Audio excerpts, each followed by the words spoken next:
రోమీయులకు రాసినటువంటి పత్రిక అపోస్తలుడైన పౌలు రోమీయులకు రాసినటువంటి పత్రిక 8వ అధ్యాయము 24, 25 వచనాలు చూద్దామండి. ఏలయనగా మనము నిరీక్షణ కలిగిన వారమై రక్షింపబడితిమి. నిరీక్షింపబడినది కనబడినప్పుడు నిరీక్షణతో పని ఉండదు. తాను చూచుతున్న దాని కొరకు ఎవడు నిరీక్షించును? మనం చూడని దాని కొరకు నిరీక్షించిన ఎడల ఓపికతో దాని కొరకు కనిపెట్టుదుము.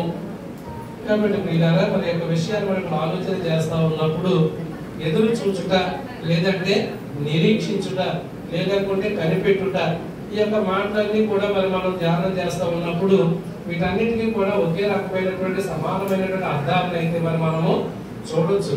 అయితే ఇక్కడ ఉన్నటువంటి విషయంలో పౌలు గారు చెప్తున్నటువంటి ఆ యొక్క మాటలు మనం ఇక్కడ ఆలోచన చేస్తా ఉన్నప్పుడు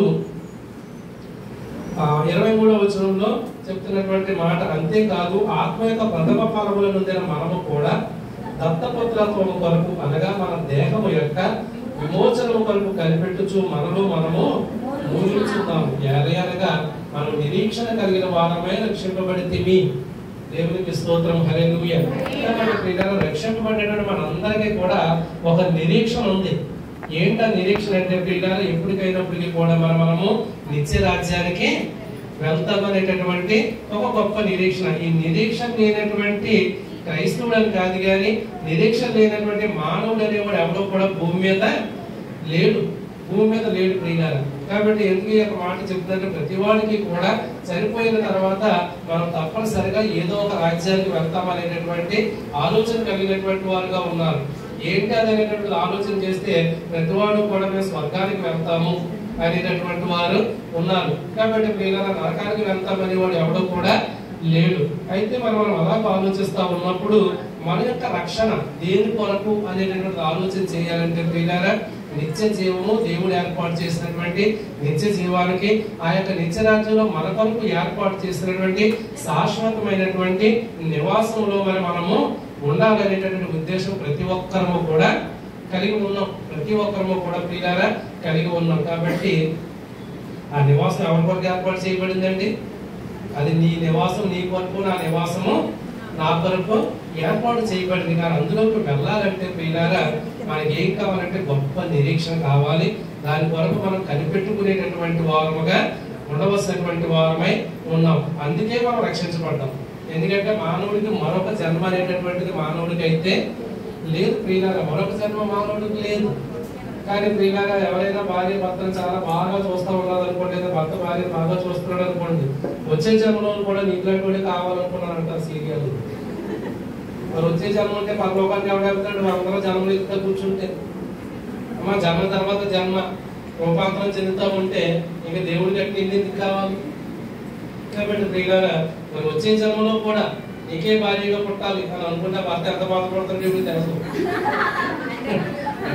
పడుతున్నాడు, ఇప్పుడు తెలుసు. కానీ పాపం ఆయన బాగా అన్నాడని మాత్రమే అనుకుంటాడు అంతే. అయితే ఇప్పుడు ఉన్నటువంటి విషయం చూస్తే నిరీక్షణతో రక్షింపబడితే, నిరీక్షింపబడినది కనబడినప్పుడు నిరీక్షణతో మనకి పని ఉండదు. తాను చూస్తున్న దాని కొరకు ఎవడు.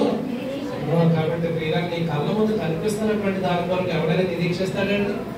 కాబట్టి కనిపించనిది ఏంటి కనిపించిందంటే ప్రియులారా, ఆ యొక్క చూసినటువంటి వాడు ఎవరంటే యోహాను భక్తుడు ఒక్కడే. ఆ యొక్క పద్మాసు ద్వీపంలో ఉన్నప్పుడు ఆ దర్శనములో పరలోక రాజ్యం ఎలా ఉంటుందో ఆయన మాత్రమే చూశాడు. ఇంక చూసిన వారు ఎవరైనా ఉన్నారా? ఎవరు లేరండి.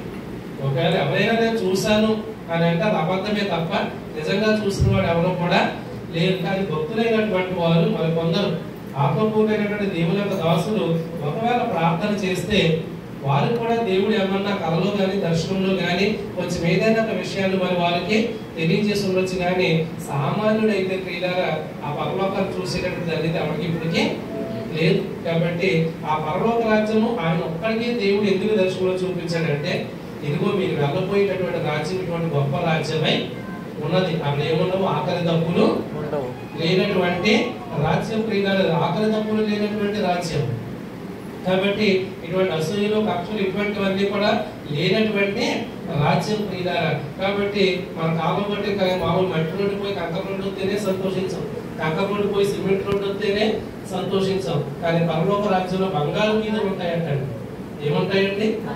బంగారు వీధులు. బంగారు వీధుల్లో లేదంటే బంగారంతోటి గృహాలు కట్టుకున్న వారు ఎవరైనా ఉన్నారంటే సద్దాం హుస్సేన్ లాంటి వాడు, లేదనుకుంటే ఇప్పుడు ఉన్నటువంటి రిలయన్స్ అధినేతలు అయినటువంటి వారు, ఇటువంటి వాళ్ళందరూ కూడా మరి అటువంటి ధనవంతులు కాబట్టి వాళ్ళు ఏంటంటే వాళ్ళు చేసుకుంటా ఉన్నారు. కానీ ప్రియులారా, ఒక మహాభయంకర ప్రళయం వస్తే ఎంత గొప్ప కట్టడమైన భూమి మీద నిలబడేటటువంటిది కాదు, ఎంత గొప్ప కట్టడమైన నిలబడేటటువంటిది కాదు ప్రియులారా. కాబట్టి ఈ రోజు నేపాల్లో మనం చూసినప్పుడు అక్కడ ప్రజల యొక్క తిరుగుబాటు వచ్చినప్పుడు చాలా గొప్ప గొప్ప కట్టడాలన్నీ కూడా కూలిపోయి, అలాగే ప్రపంచ యుద్ధాలు వచ్చినప్పుడు చాలా చారిత్రాత్మకమైనటువంటి కట్టడాలన్నీ కూడా ఒక మిసైల్ బాంబు వేస్తుంటే పోతా ఉన్నాయి. కాబట్టి ప్రియులారా, కానీ దేవుడు నీ కొరకు నా కొరకు కట్టినటువంటి ఇల్లులు మాత్రము అలాగే ఎప్పటికీ కూడా నాశనం అయిపోయినటువంటి గృహాలు మాత్రము కాదు. కాబట్టి ప్రియులారా, అటువంటి చక్కనైనటువంటి పరలోక రాజ్యంలో ఇంక ఏమి ఉండవు. కాబట్టి నిత్యము మనం ఏం చేస్తామంటే ఆ దేవదూతలతో కలిసి దేవుడిని మాత్రమే స్తుతించేటటువంటి వారముగా ఉంటాం. కాబట్టి ప్రియులారా, అటువంటి గొప్ప ధన్యత కొరకు మనం ఎదురు చూస్తున్నాం. కానీ అది ఎప్పుడైనా మనం చూసామా? చూడలేదు. చూస్తే మళ్ళీ దానికోసం నిరీక్షిస్తామా?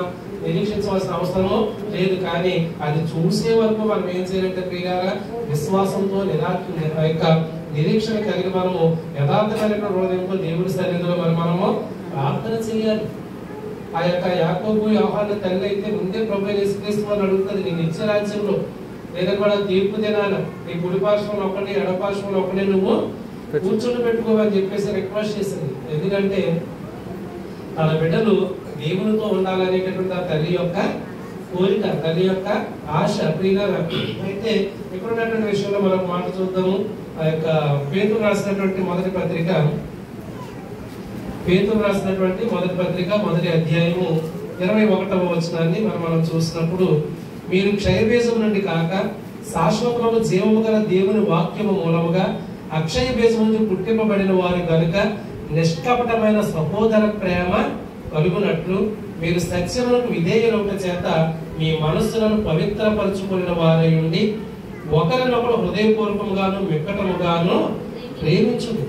ఈ యొక్క మాటను ప్రియులారా, మనం అక్కడ చెప్తున్నటువంటి విషయాలు మనం చూస్తే, మీరు సత్యములకు విధేయులవుట చేత మీ మనస్సును పవిత్రపరచుకోండి, ఒకరి ఒకరు హృదయపూర్వకంగా మిక్కటముగా ప్రేమించండి, పరిపూర్ణమైనటువంటి ప్రేమ కలిగినటువంటి వారుగా ఉండాలి. ఎందుకంటే ఏల అనగా సర్వ శరీరులు గడ్డిని పోలిన వారు, వారి అందమంతయు గడ్డి పువ్వు వలె ఉన్నది. కాబట్టి ప్రియులారా, మనందరం ఎటువంటి వారం అంటండి? గడ్డిని పోలినటువంటి వారము.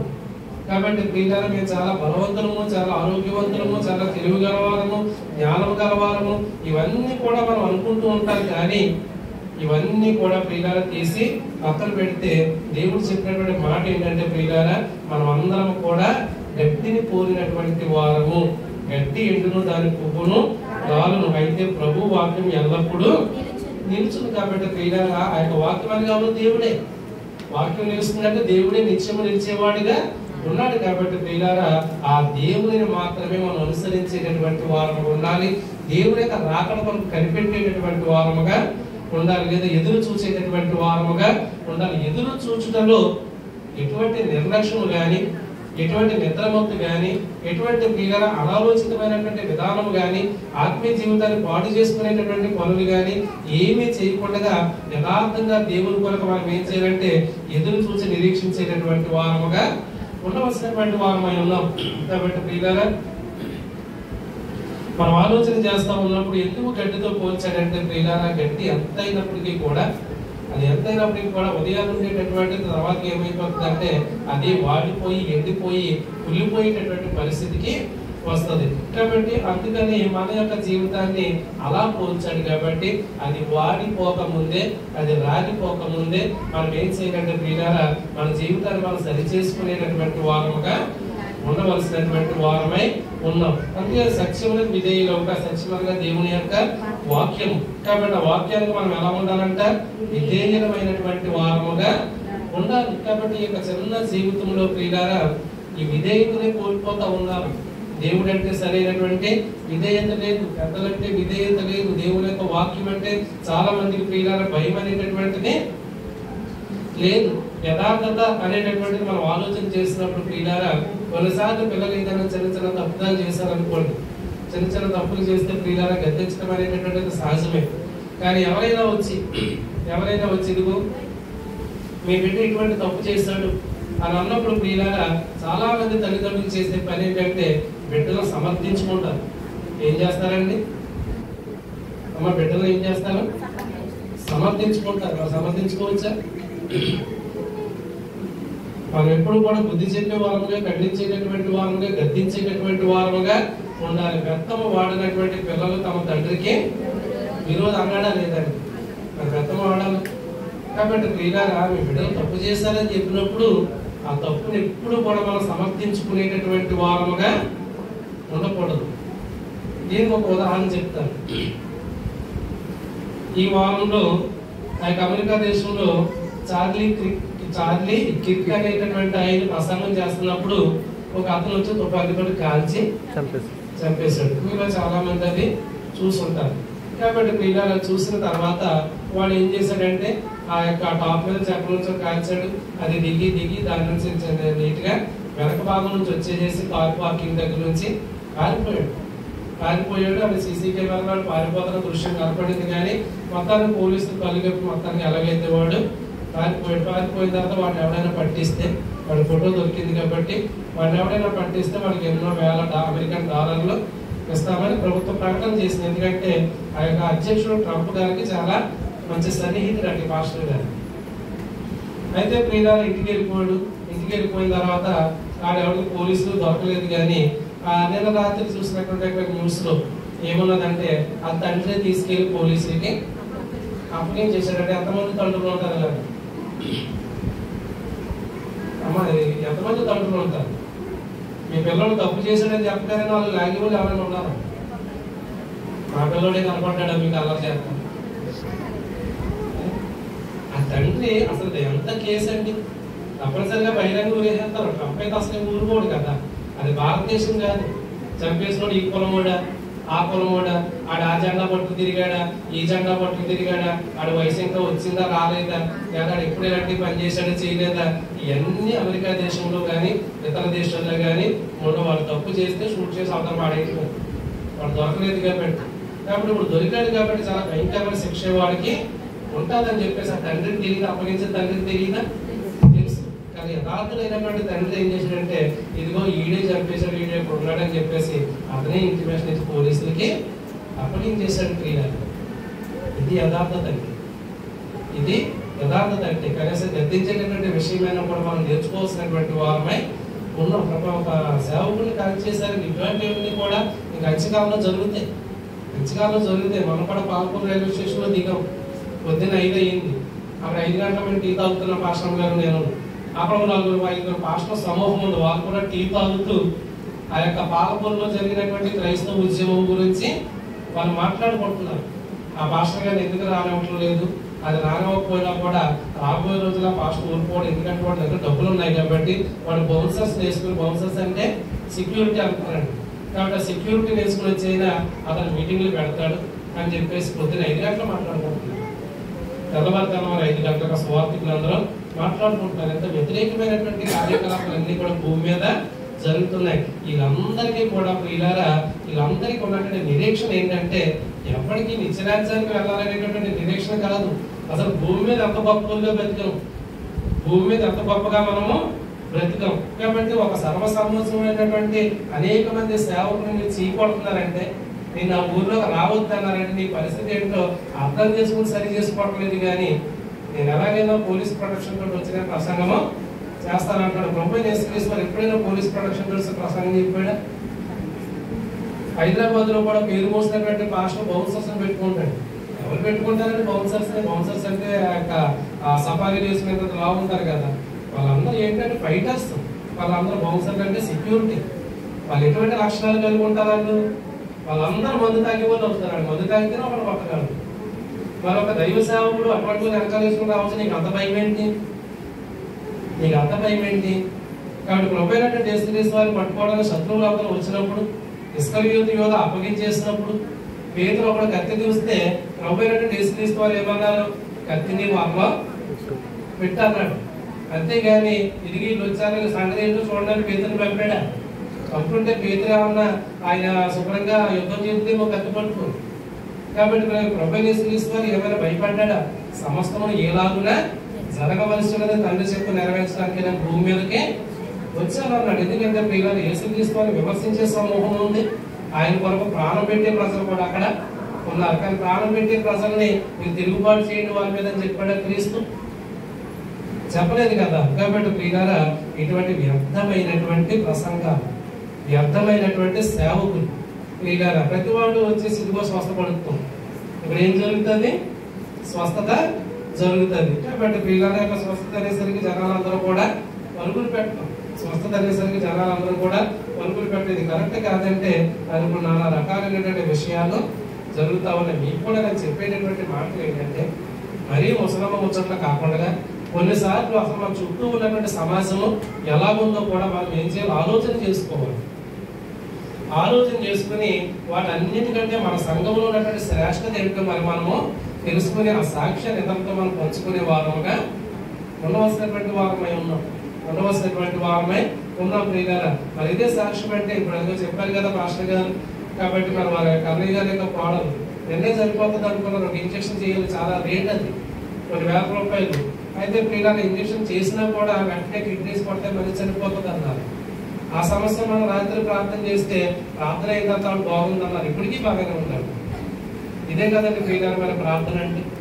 కాబట్టి నేను యొక్క ప్రసంగంలో చెప్పేటటువంటి మాట ఏంటంటే, మన సంఘంలో కూడా చాలా మంది చాలా మేలు పొందుకున్నారు. యొక్క ప్రార్థన ద్వారా చాలా మేలులు అయితే పొందుకుంటున్నారు. కానీ ప్రియులారా, మేలు పొందిన తర్వాత మళ్ళీ కొన్ని సంవత్సరాల పాటు వీళ్ళు నిశ్శబ్ద కాలంలోకి వెళ్ళిపోతారు. మళ్ళీ పాస్టర్తో మాట్లాడటం కానీ, గ్రూప్లోకి రావడం కానీ, లేదనుకుంటే ఇక విషయాలు చర్చించడం కానీ ఇంకేమీ లేవు. మళ్ళీ కొన్ని సంవత్సరాల తర్వాత ఇప్పుడు మళ్ళీ బహు కష్టమైనటువంటి పరిస్థితి వచ్చినప్పుడు మళ్ళా ముందుకి వస్తారు. వచ్చిన తర్వాత ప్రియులారా, మనకు అందించట్లేదు కానీ మనం ఏం చేస్తామంటే ప్రార్థన మాత్రమే చేస్తూ ఉన్నాం. చాలా సాక్ష్యాలు అలాగే ఉన్నాయి. వాళ్ళకు ఉన్నటువంటి కష్టాలన్నీ దేవుడు తీసేసినప్పుడు ప్రియులారా, మళ్ళా యొక్క కష్టాల తర్వాత మళ్ళీ సాక్ష్యం లేదు, మళ్ళీ ఇక్కడికి వచ్చి చెప్పుకున్నటువంటి మాట కూడా లేదు. మళ్ళీ చాలా సంవత్సరాల తర్వాత వస్తారు. ఏదో పాత నిబంధనలకి కొత్త నిబంధనలకి మధ్యన 400 సంవత్సరాల నిశ్శబ్ద కాలం నడిచిపోయిందంట. ఎన్ని సంవత్సరాలు? 400 సంవత్సరాల నిశ్శబ్ద కాలం అన్నమాట. సైలెంట్ పీరియడ్ అంటారు దాన్ని. అలాంటి సైలెంట్ పీరియడ్ మీరు వాళ్ళు ఉన్నారా లేదా? వాళ్ళు ఉన్నారో లేదో మనకు తెలియదు, పాస్టర్ ఉన్నాడో లేదో వాళ్ళకి కూడా తెలియదు. ఎందుకంటే నిశ్శబ్ద కాలం అంతా కూడా పిల్లలు సోషల్ మీడియా పాస్టర్లతోటి వీళ్ళు కనెక్ట్ అయి ఉంటారు. నాకు తెలిసి సత్యం అంతా నాకు తెలుసు. దేవుడు ఆశీర్వదించినటువంటి డబ్బులన్నీ కూడా వాళ్ళకే పంపుతున్నారు. అప్పులైపోయిన తర్వాత మాత్రమే సీఎం ప్రార్థన మందిరం గుర్తుకొస్తుంది. కాబట్టి ప్రియులారా, మళ్ళీ ఆరోగ్యాలు పాడైపోయినప్పుడు మాత్రమే సీఎం ప్రార్థన మందిరము గుర్తుకొస్తుంది ప్రియులారా. ఇది చాలా బాధాకరమైనటువంటి విషయం. అయినప్పటికీ కూడా వీళ్ళు నిశ్చయమైనటువంటి మారు మనసు రావాలని ఎప్పుడు నేను ప్రార్థన అయితే చేస్తా ఉన్నాను. ఎప్పుడు ప్రార్థన చేస్తున్నాం, ఎప్పుడు కూడా వాళ్ళందరి కొరకు మరి మనము ప్రార్థన చేస్తాం. వీళ్ళందరికీ తెలియవలసిన విషయం ఏంటంటే, సర్వ శరీరం ఎలాగున్న గడ్డిని పోలి ఈ గడ్డి లాంటి జీవితాన్ని బ్రతకడానికి ఇన్ని గొప్పతనాలు, ఇన్ని బిల్డప్లు అవసరం అంటారా? ఏమండి, అంత అవసరం ఏమి కూడా లేదు ప్రియులారా. ఎంత అవసరం ఏమీ లేదు. ఏదైనా భయంకరమైన విపత్తు వస్తే ప్రియులారా, ఒక్కరోజు కూడా మరి మనం బ్రతుకునే పరిస్థితి లేదు. నేపాల్ జ్ఞాపకం చేసుకోండి. ప్రధానమంత్రి కూడా ఎక్కడో పారిపోయాడు. మిగతా మంత్రులు ఏమో హెలికాప్టర్ తాగట్టుకుని వెళ్ళిపోయారు. ఆడెవడనేమో ఆ హోమ్ మినిస్టర్ ఏమో షట్రిక్ వేసి ఆడి కాలంలోకి నదిలోకి ఎట్టేసి తన్నేసి కొట్టేస్తున్నటువంటి పరిస్థితులు.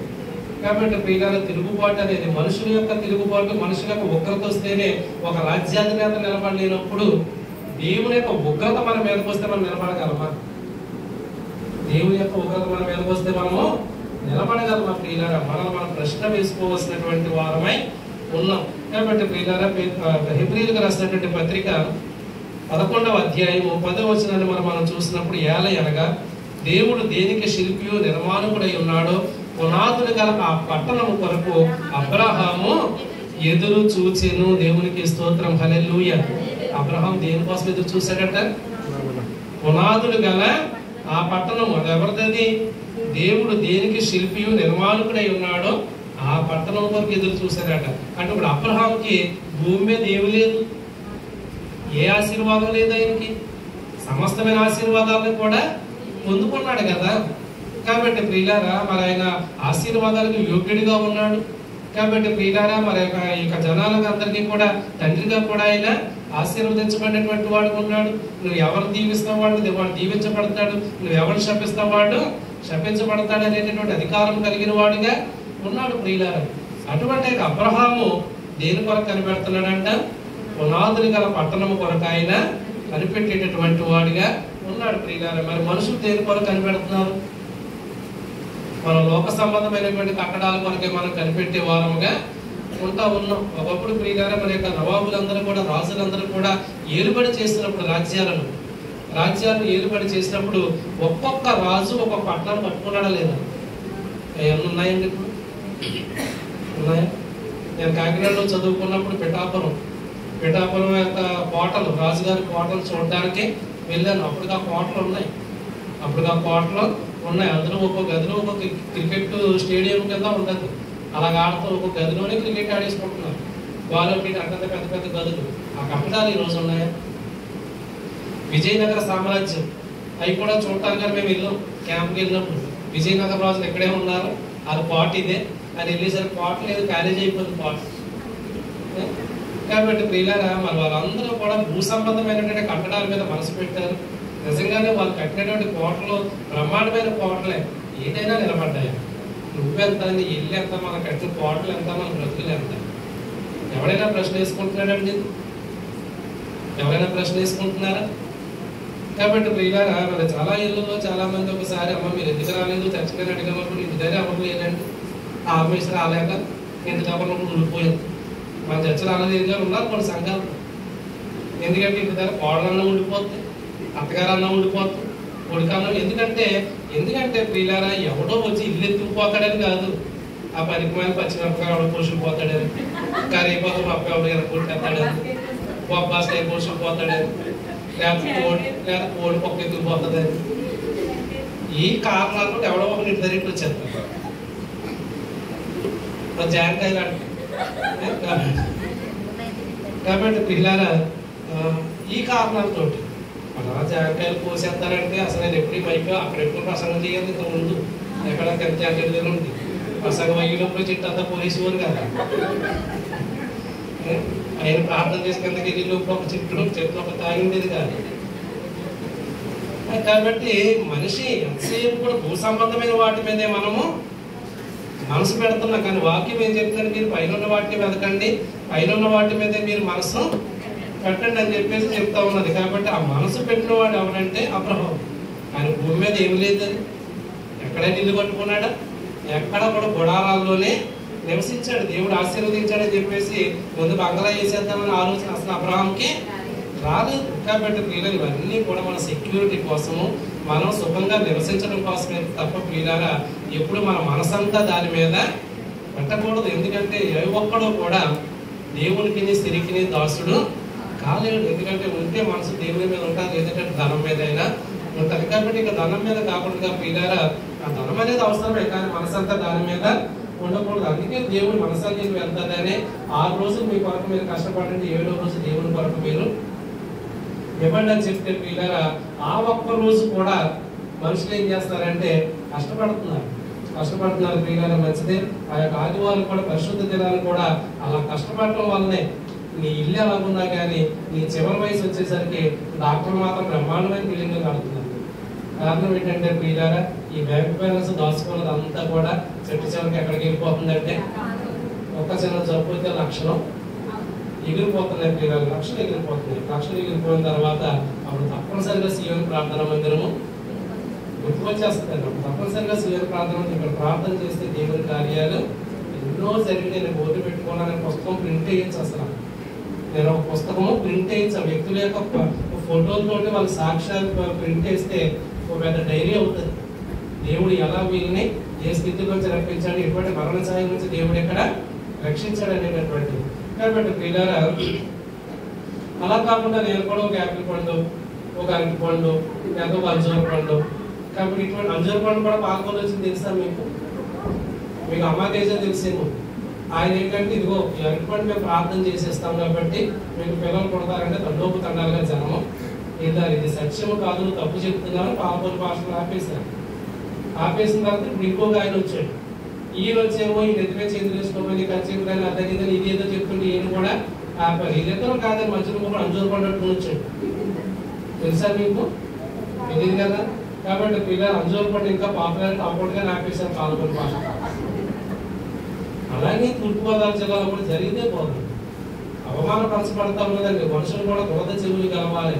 కాబట్టి ఆ గీతాలు అన్ని మాట్లాడుకుంటుంటే నేను గీతాలని పాస్టర్ని పరిచయం చేసుకోలేదు, కానీ నేను వాళ్ళకి చెప్పిన మాట ఏంటంటే అసలు మీ విశ్వాసం మీరు కాపాడుకుంటే సరిపోతుంది కదండి. ఈ విశ్వాసులు ఎవరు కూడా అక్కడికి వెళ్ళకుండా మీరు చూసుకుంటే సరిపోతుంది కదంటే ఆయన చాలా తెలుగుగా మాట్లాడుతున్నారంటే వీళ్ళందరూ వెళ్తున్నారు. వెళ్తుంటే మీ ఆదివారం సంఘాల్లో రేపు వాళ్ళకి చెప్పండి. అక్కడికి ఎవడైనా శుక్రవారాలు వెళ్ళినటువంటి ఎవడైనా ఉంటే ఆ ఇంట్లో ఎవడైనా చచ్చిపోతే స్థానిక సంఘం నుంచి సమాజం చేయడానికి పాస్టర్ రావడానికి చెప్పండి అన్నారు. అలా చెప్పండి. అలా చెప్తే ఆటోమేటిక్గా విశ్వాసులు వెళ్ళటం మానేస్తారు. ఈ కండిషన్స్ ఉన్నాయి కాబట్టి చాలా మంది నిలబడ్డారు ఇక్కడ. లేకపోతే ఎందుకు ఇంకా విజయవాడలో మాత్రం వెళ్తున్నారు. అది కూడా ఆగాలి. విజయవాడలో ఎందుకు సోమవారం నుంచి శనివారం వరకు వెళ్ళండి, కానీ ఆదివారాలు వెళ్ళకూడదు కదా. కాబట్టి మీరు కందాలపాలెం ఆపగలిగాం, రాబుల్లాగా ఆపగలిగాం, ఇది ఆపగలిగాం, స్థానికంగా ఆపగలిగాం. ఎందుకంటే పిల్లల చైతన్యం అనేటటువంటి విశ్వాసంలో రావాలి, కఠినత్వం అనేటటువంటిది సేవకుల్లో ఉండాలి. ప్రియుల మందిరం పాడైపోతే యేసుక్రీస్తు వారు కూడా కొరడా పట్టుకున్నాడా లేదా? కాబట్టి ప్రియుల నీ సంసారం పాడైపోతే నువ్వు బాగు చేసుకోవాలి. అదే చెప్పాను అక్కడ పాస్టర్కి. నేను గ్రూప్లో మెసేజ్, అదే సోషల్ మీడియాలో మెసేజ్ కూడా పెట్టాను. మీ విశ్వాసం మీరు కాపాడుకోండి. మీ విశ్వాసం అలాగా మీ మాట కాదని ఎక్కడికైనా వెళ్తే వాడి ఇంట్లో పెళ్లికి కానీ పుట్టినరోజుకి కానీ సాగుకి కానీ దేనికి మీరు వెళ్ళకుండా పాస్టర్ ఒక కండిషన్ పెట్టండి. ఒక కండిషన్ పెట్టండి. ఈవేళ కొంచెం మంది ఇదిగో మీరు దేవుడిని నమ్ముకుంటే మీ ఇంటికి రామని రక్త సంబంధాలు అంటున్నారు, మీరు దేవుడి దగ్గరికి వెళ్తే నీ ఇంటికి రామని చెప్పేసి ఆ యొక్క కమ్యూనిటీ వాళ్ళు అంటున్నారు కదా. అలాగే మరి మీరు కూడా నిబంధన పెట్టండి. అక్కడ మాట్లాడకుండా ఆరుగురు పాస్టర్కి ఆ మాట కూడా చెప్పాను కానీ పాపుతారు అవుతుంది. చెప్పాను కాబట్టి ఒక ఆయన ఎవరైనా మాట్లాడారంటే టీ తాగుతుంటే అని చెప్పేసి అంటారు. పొద్దున 5 గంటలకి పాడైపోతున్నట్టే నాశనం అయిపోతున్నటువంటి సమాజం కోసం మాట్లాడుకుంటున్నారు. అది పొద్దున్న 5 గంటల నుంచి నలుగురు కలిసి ఎప్పుడైనా మాట్లాడుకోవడం దేవుడి గురించి ఎప్పుడైనా మాట్లాడుకోవాలండి.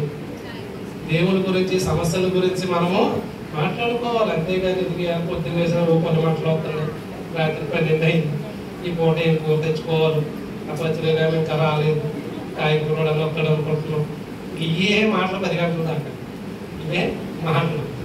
ఆపేసి ప్రియులారా పాడైపోతున్నటువంటి సమాజాన్ని, దేవుడు దూరం అయిపోతున్నటువంటి వ్యక్తిని ఎలా దేవుడి దగ్గరికి తీసుకురావాలో మనం మాట్లాడుకోవాల్సినటువంటి వారమై ఉన్నాం. ఇది చాలా అంటే మీ సంభాషణ ఎలా ఉండాలన్నాడు దేవుడు. సంభాషణ మీ సంభాషణ ఎలా ఉండాలన్నాడు? ఉప్పు వేసినట్లుగా ఉండాలన్నాడు. అంటే రుచికరమైనటువంటి సంభాషణలు ఉండాలి ప్రియులారా. రుచికరమైనటువంటి సంభాషణలు ఉండాలి, అంతేగాని వ్యర్థమైన సంభాషణలు ఏమి కూడా ఉండకూడదు. ఈ పిల్లలందరూ సండే స్కూల్ అయిపోయిన తర్వాత ఎవరు అసలు కూర్చున్నారు, పాస్టర్ గారు నేను తీసుకొస్తున్నాను పాటల పుస్తకం పెట్టుకుని 3 ఆటలు మొత్తం అందులో పెట్టి పాటలు చేసుకుంటున్నారు. అక్కడ ఎందుకు వచ్చి అక్కడ పాడేయాలని. కానీ పాపం ఎందుకో పాపం ఆ అమ్మాయిని ఎవరో హక్కు చేశారు బాగా అన్నట్టున్నాడు. నేను పైకి ఎక్కిసారి దానిపై చూసి నాకు మనసు లేకుండా అయిపోయింది. అది ఏడుస్తూ ఉండి పాపం పాటలు పాడడానికి రాలేదు. ఎందుకంటే ఆడపిల్లల మనసులు చాలా సెన్సిటివ్గా ఉంటాయండి. మగపిల్లల్ని తిట్టినట్టు ఆడపిల్లల్ని తిట్టకూడదు, ఆడపిల్లల్ని తిట్టకూడదు. జాగ్రత్తగా వాళ్ళని హ్యాండిల్ చేయాలి. ఎందుకంటే పాప దగ్గరికి వెళ్ళాం కదా, మేము వెళ్ళాము, ఇంకో పేరెంట్స్ వచ్చారు, 3-4 పిల్లలకి పేరెంట్స్ వచ్చారు. హాస్టల్ దగ్గరికి వెళ్ళాం, అందరూ రెడీ అయిపోయి బయటకు వచ్చేసాం. అందరూ రెడీ అయిపోయి బయటకు వచ్చేసరికి ఇంకొక అమ్మాయి ఎవరో ఆ క్లాస్కి వెళ్ళాలని మెట్లు దిగి అక్కడ ఏడ్చేస్తుంది. ఎందుకు ఏడుతుంది అమ్మాయి అని చెప్పేసి అందరూ ఎందుకు ఏడుస్తుందేమో అని అడిగితే వాళ్ళ అమ్మగారు రాలేదని ఆడపిల్లలకి అలా ఉంటుందంటే అందరు తల్లిదండ్రులు వచ్చారు, మా అమ్మ నాన్న రాలేదంటే వాళ్ళకి ఏదో ఉద్యోగాలు, వాళ్ళ బాధ్యతలు, ఏదో పాస్టర్ గారు రాకపోయినా మా పాప ఏడుస్తుంది, ఆవిడ సెలవు పెట్టుకుని వచ్చింది. కాబట్టి అదే మా పిల్లలు అనుకో, మా బాబు రాలేదే ఫోన్లే అనుకుంటాను, మా బాబు కాకపోతే మంచిదా తిడుతుంది అనుకుంటారు మా పిల్లలు. ఎందుకంటే అక్కడ ఏమాత్రం కూర్చోబెట్టి కంప్యూటర్ ఇలా ఓపెన్ చేసి మాస్టర్ గారు చెప్పిన కంప్యూటర్ ఓపెన్ చేసి పాప అటెండెన్స్ ఎలా ఉంది, సబ్జెక్ట్లో మార్కులు ఎలా ఉన్నాయి, తన బిహేవియర్ ఎలా ఉంది అన్నీ చెప్తున్నాడు అనమాట. తల్లిదండ్రులు ఎలా కూర్చోబెట్టి అలా చెప్పుకోవడం కూడా కుర్రోడు అయితే మన అందరూ ఆపడం మంచిది, ఇక్కడ తిట్టించడం బాబు అనమాట. కానీ ఆడపిల్లలకి తిట్టారా లేదని కాదు, కానీ వాళ్ళకి ఏం కలుగుంటారంటే ఎక్కువ సున్నితమైనటువంటి మనతో చాలా సేపు చేసింది మా పాప. మళ్ళీ పాఠశాల లేరు అందరూ కూడా ఊరుకోబెట్టారనుకోండి. సరే ఏదేమైనప్పటికీ మళ్ళీ మధ్యలో శైలి దగ్గరికి వెళ్ళిపోసేది. ఇంకో మాట చూద్దాం. ఫిలిప్పీలకు రాసినటువంటి పత్రిక ఇది చదువుకుని మనం ముగించుకుందాము.